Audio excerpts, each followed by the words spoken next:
తెలంగాణలోని రైతు వేదికల్లో video conference సేవలు ఇవాళ ప్రారంభించనుంది ప్రభుత్వం. రైతు నేస్తం పేరుతో సీఎం రేవంత్ రెడ్డి, వ్యవసాయ శాఖ మంత్రి తుమ్మల నాగేశ్వరరావు సెక్రటేరియట్ నుంచి ప్రారంభించనున్నారు.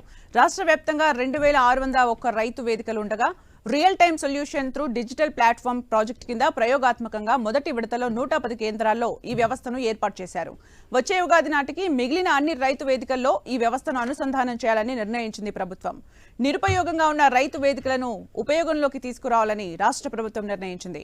రైతు వేదికల ద్వారా అధిక రాబడిని పొందడంలో, వ్యవసాయాన్ని లాభసాటిగా చేయడంలో రైతుల్ని ప్రోత్సహించాలని భావిస్తోంది సర్కార్. లాభసాటి ధరలు, మెరుగైన మార్కెటింగ్ సౌకర్యాలు, అధిక ఉత్పాదకత, వ్యవసాయాన్ని లాభదాయకంగా మార్చడం లాంటి అంతిమ లక్ష్యాన్ని సాధించడం కోసం రైతులను సమూహాలుగా సంఘటితం చేయనుంది. రైతు నేస్తం పేరుతో ప్రతి మంగళవారం, శుక్రవారం జయశంకర్ వ్యవసాయ విశ్వవిద్యాలయం నుంచి ముఖాముఖి శిక్షణలు నిర్వహించనున్నారు.